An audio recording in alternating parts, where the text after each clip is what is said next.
and welcome to A Sober Girls podcast. Thank you so much for checking us out. I'm your host, Sherry, and I've been through my own ups and downs with sobriety. And if you're listening to this, then you have taken the first step to making a change in your life and finding a community to help you through your sobriety. Now, let's go through this journey together. What's up, fam? Happy Wednesday. I hope that you had an awesome weekend and a great start to your week. It is 95 bajillion million degrees out here in Richmond, Virginia, in the South. That's the northernmost point of the South, as we like to call it. And it's miserable. I am not going to lie. But you guys, I am on cloud 9 right now. It's going to sound ridiculous. It's so ridiculous, but it's baseball, okay? Like, Scott, he's so emotional. So my friend's husband plays for the Twins, and he was sent down to AAA. We have a lot of really good prospects, and I'm really happy that we at least kept him, and the prospects got some really good opportunities to play, and they're still on the team, you know. But Jake got called up back to the Twins today, so that just makes me so happy. He's my favorite player. He's a workhorse. He's obviously no Carlos Carrera or Mike Trout or Byron Buxton, but I don't care.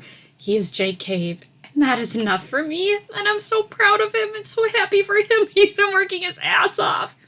So this is like just something I wanted to share with you guys.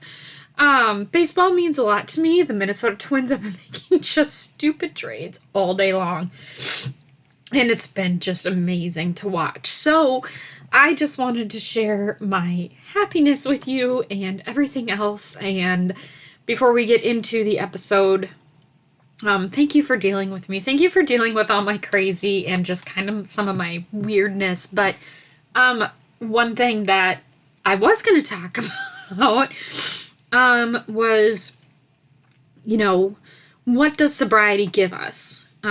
What does it bring us in our life that we wouldn't have had the opportunity to have before if we were still in active addiction? And I also really realized that another part for me of sobriety is the phrase, it works if you work it. And I have been, over the past, can you guys believe, almost a year we have been together. A year we have been together. I should have 52 episodes almost, but I don't, and I'm so sorry. But it works if you work it, right? And there are so many things that get in the way of our sobriety. There are so many things that get in the way of doing the next right thing. So I just wanted to talk a little bit about how it works if you work it. How if you continue to go to meetings and meeting makers make it. You know, these are things that are staples of the program. They are the things that get us through. So without further ado, let's get into it. So what is it works if you work it, it won't if you don't? Well, it's exactly that. If you work the program, everything in your life that you've been wanting or desiring or needing will work out. It doesn't always mean you're going to get what you want, but you are going to get what you need. And so what does working it look like? Well, working it looks like, for me, having to get up and go to meetings. That is absolutely a part of it works if you work it, because there are so many times that I get into my head and I can't see straight or think straight, and I've got the little hamsters up there in the wheel, and some of the hamsters are dead and they're falling over each other, and some of the hamsters have ADD and some of them are on crack, and my brain is just going 100 miles a minute, and I will absolutely just cave in on myself if I allow myself to. I have a friend, a new friend of mine, who I just met actually through baseball, and she had something happen a couple of weeks ago, and before the incident, she and I were vibing really, really well. We have a lot in common. She's just amazing. And she had something happen a couple of weekends ago, and talking to her has been hit and miss. I've kind of given her space, been there when she needed me, let her get through her emotions the way that she needs to.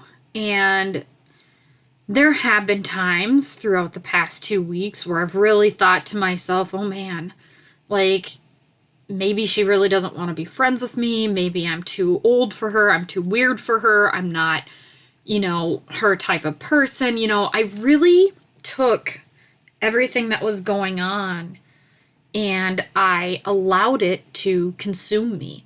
I allowed the concern and fear of abandonment turn inwards.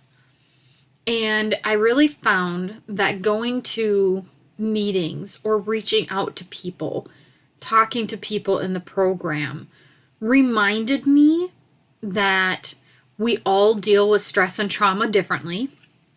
And while some of us probably want to reach out, not everybody understands the program of AA. So if they don't need it, don't have it.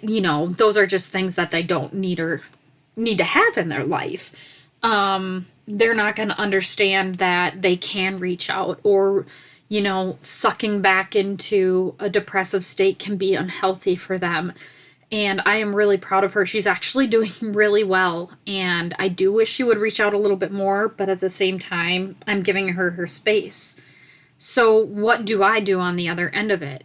Instead of being threatened by her silence, which if I sit there and think on it and allow myself to second guess everything about myself, that's exactly what will happen. And I will begin to resent her and have anger and fears that no one can really quell. And that's just on my alcoholic thinking, my fear of abandonment, my trauma that I've been through. So going to a meeting and hearing other people say, it's so important to get out of your head. It's so important to make sure that you reach out to people if you're struggling with something. To hear someone else say, hey, I've been there.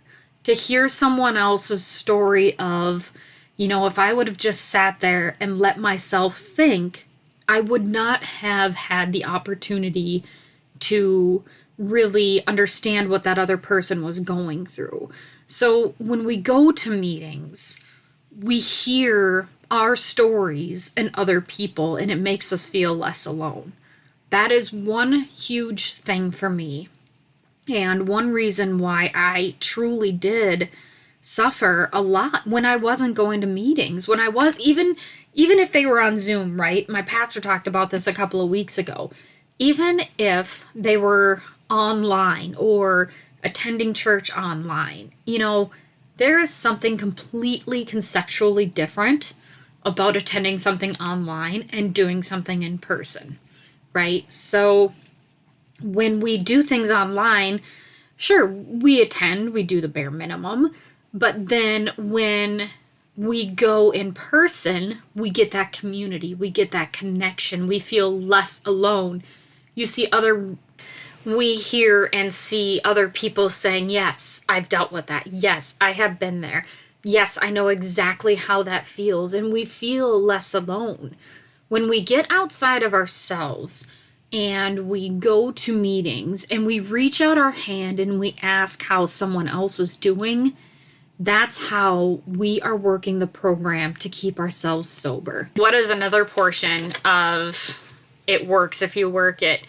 I think for me, the second most biggest, it's obviously the English language. Oh my God. The second one for me is definitely pride and humility.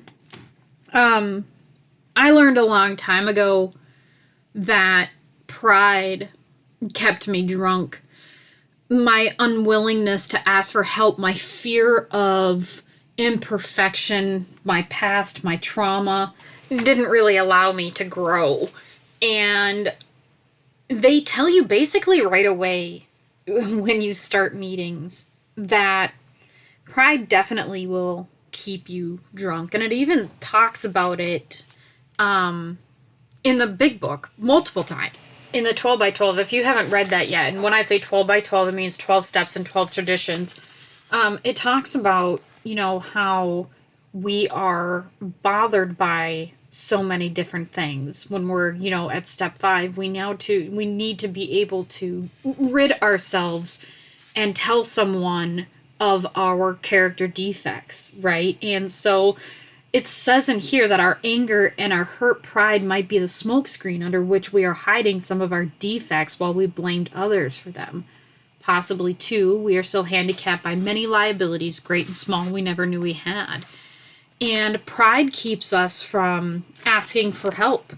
And because I refused to ask for help, I committed so many felonies, of which I was never caught for. I stole from my mom. I definitely drove drunk. I left my son alone. There's so many things that I did that were shameful and prideful, because I was just too afraid to ask for help. And it still bothers me a little bit to ask for help because nobody wants to admit that they're a screw up, right? Like right now, financially, I had to admit that I have a spending problem. And we've talked about that a little bit on the podcast about how we supplement things when we're hurt or when we're sad or angry. We supplement things for, alcohol. And so I recently had to realize that I have to ask for help with my finances. And I did. I reached out and I asked for help with my finances. And I'm doing much better with it now. It's less stress. It sucks a little bit being broke, but the best part about putting my pride aside and thinking that I could do it on my own was being able to have the ability to manage my money better, which allows me to do more things with my family. And yes, I'm still in debt, but now I can manage things a little bit better and I can be responsible for myself, which is a huge, huge thing. Being a responsible adult as an addict is a huge step in the right direction. And it's taken me 12 years to get here, because if it's not one thing that I'm stubborn or prideful on, it's definitely another. And I have no problem asking for help in a lot of different situations because there's so many things that we don't understand, right? Or if we're in the middle of fixing something or if we're in the middle of writing something, we do need direction. We do need assistance, and that's okay. It's not a bad thing to need assistance. If you're not paying attention and your behaviors don't change, then that does become an issue.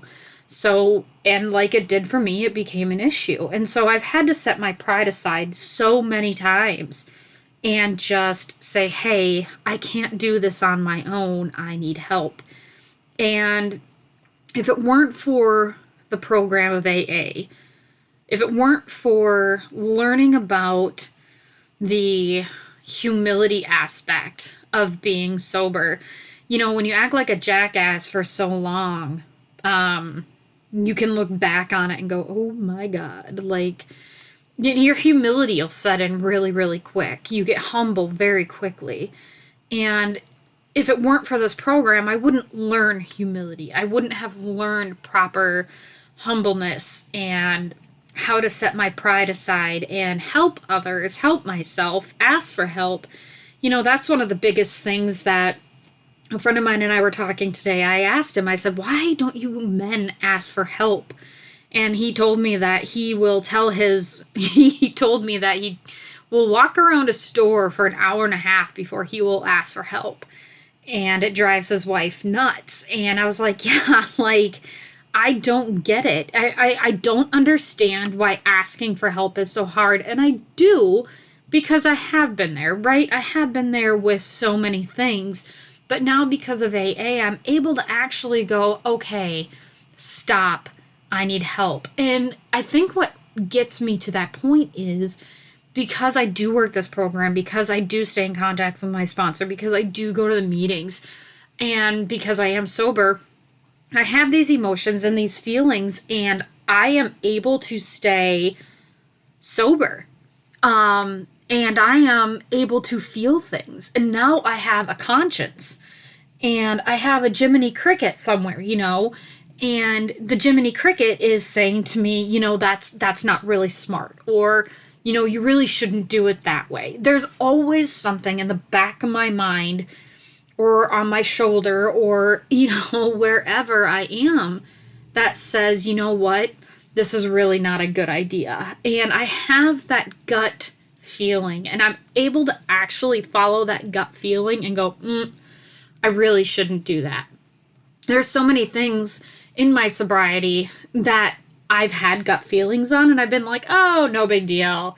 Oh, that person, I have a gut feeling about them, but I'm going to move forward with this friendship because I'm just so needy and I feel alone and scared and like I have nothing and no one. So I make this friendship and it ends up being a really bad friendship because I didn't follow my gut, because I didn't listen to what my program has told me.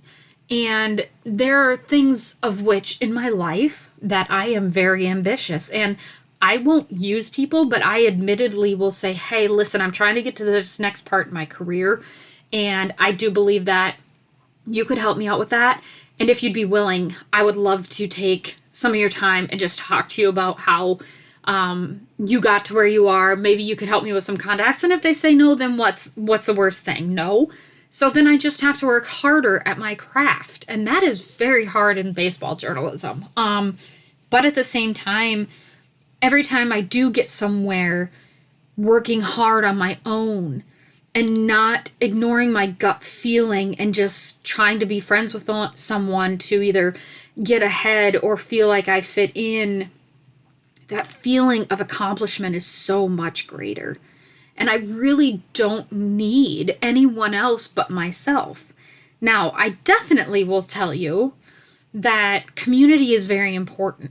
Isolation is not a good idea. So when I say I don't need anybody else but myself, what I'm saying is I have the power, the wherewithal, and the humility to work on something for myself without needing anybody else as a stepping stool to get there. And there will be people that you will have to make contacts with no matter what you do in your life. But the ability to do those things on your own instead of, sneaking your way to the top or sleeping your way to the top or using people on the way to the top. There's so many different opportunities for growth in your personal and professional life that if you just set your pride aside, if you just set aside that, feeling of, oh, I've got to do it this way, so many more things will come to you in a natural manner. And I think that is so much more rewarding in the end than in the back of your mind knowing that you had to use someone to get to where you are. That is definitely something that I have been more proud of lately, and something that means a lot to me, actually. It makes me work a lot harder. Another thing that helps me in the program is willingness. Willingness is what not got me here, right? It didn't get me to the first meeting. I wasn't, there's willingness and there's ready, right? So I was willing to give it a shot. And luckily for me, by the time I got to my first meeting, I was ready. There are so many people that are not ready. They're willing, but they're not ready. And that's okay. But being willing is so important because once you are willing to do something, that means you're allowing other information in, right? If there's something you don't want to hear, you're not going to want to hear it because you're not willing. You don't want to hear what someone else has to say. And how many times did you have to hear that you had a drinking problem or an addiction problem or any other kind of issue? How many times did you have to hear that you were a this or a that before you were willing to even hear it, let alone even ready to change it, right? So I definitely think that willingness has been a huge part of it for me, because being willing means you're allowing that other information in, and you're allowing people to help guide you and change you and mold you and help you to find yourself and who you are. Willingness occurs, the word itself, 11 times in the big book. Right away in the beginning, too, on page 12, it says here, I stood in the sunlight at last. It was only a matter of being willing to believe in a power greater than myself. All you have to do is be willing to believe that there is something out there that can help you, that can restore you to sanity. That willingness to learn allows you to break free of that bondage and give it to someone else. On page 13, it continues. Belief in the power of God plus enough willingness, honesty, and humility to establish the new order of things were the essential requirements. So as soon as we are able to go, okay, I am willing to do these things, it will bring us to the point where we can work with others, hear what others have to say, and then eventually be ready. That's why there are steps, you guys. We can't just get sober and then go talk to someone and say, oh, I'm sorry, I didn't mean to be a dickhead. No, that's not how that works. You don't go into working the steps with just okay, well, this is what I'm going to do. I'm going to say, yep, I'm an alcoholic, I'm sorry, and hope everything works out well. There are steps for a reason. And now I understand that in the big book it states that this is a suggestion, right? This whole book is a suggestion of recovery. But it states right away in chapter 5, rarely have we seen a person fail who has thoroughly followed our path. So that to me says a lot.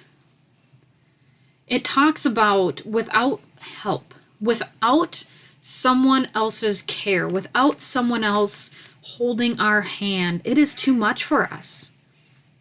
So if we are willing to have that talk, if we are willing to admit we are powerless over alcohol, if we are willing to admit that a power greater than ourselves can restore us to sanity, if we can be willing to make a decision to turn our lives and our will over to the care of God, we are willing to do those things to grow along spiritual lines. And it even states, again, in the steps, being willing to make direct amends. You have to be willing to be in this program. And I found that the more that I fought the program, the more that I fought my willingness and my conscience and my humility and my pride, all these things, right? The more I fought them, the more miserable I got. And it became a point of contention for me. I was so miserable in my sobriety because I just could not handle being the one who didn't have any control. I didn't like not having control. I didn't like knowing that I had to trust an intangible program and an intangible God. But the more that I worked the program, the more that I stayed sober, the more that I did the things that the big book suggests, that the 12 by 12 suggests, that as Josephus suggests, as soon as I started doing all these suggestions that they claim, they're just suggestions, they're not rules, they're not orders, they're not things you must complete to be sober, they are suggestions. But as soon as I started following the suggestions of the program, I quickly realized that those intangible things became tangible. Okay? I quickly realized that when I do step 10, I continue to take personal inventory, and when we're wrong, promptly admit it. When I do that, the tangibility in my life comes back in a hug, a handshake, a source of verbal forgiveness.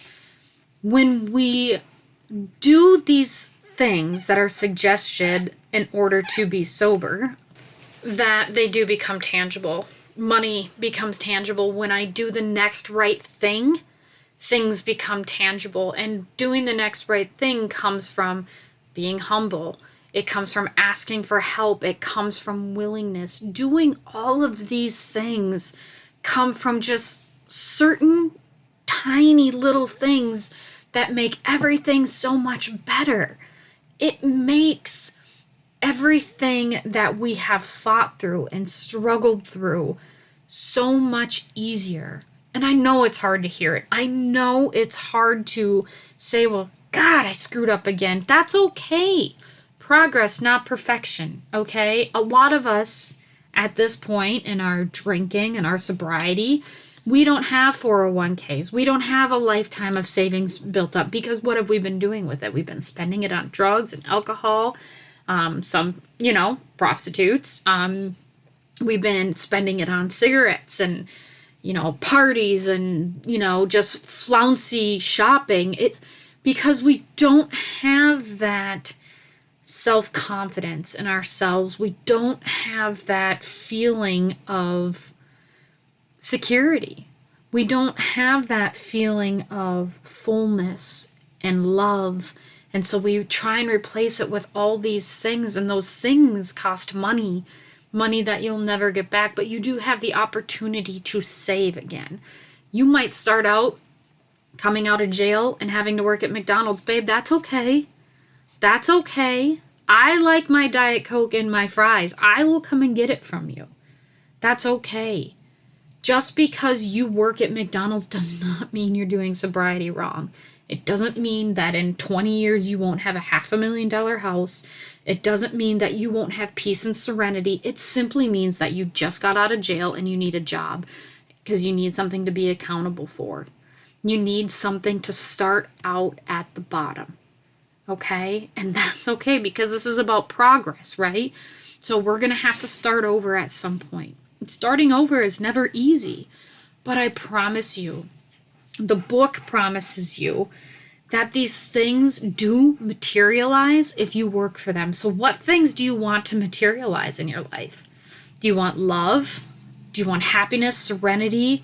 Do you want money? Do you want children? Do you want a relationship with your children back? Do you want to own 85 llamas? Do you want a ton of purses? Do you want to be a season ticket holder to a sporting event? All these things can materialize if you work for them, but you have to be willing. You have to be willing to put aside your pride. You have to be willing to be humble. You have to be willing to hear what others have to say. And you have to be willing to go to meetings, because if you're not going to meetings, if you're not doing the things that are suggested, it is going to be an uphill battle. Because in those rooms are hundreds of years of experience of people who can tell you, yes, I have been there. Yes, I have been through that. And you know what? I am going to help you get to where you need to be. I am just absolutely so proud of you for even showing up today. And if you show up tomorrow, I'll be proud of you tomorrow. And if you step back out and you come back in, I'll be proud of you when you come back in. There is no perfect way to do this. But there is a way to work it so that it works for you. And I will be here to hold your hand, to cheer you on, to help you get a job at McDonald's. I will be here when you're ready to fill out that application for a CEO position. I don't care. I will be proud of you and hold your hand no matter what. because we are in this together.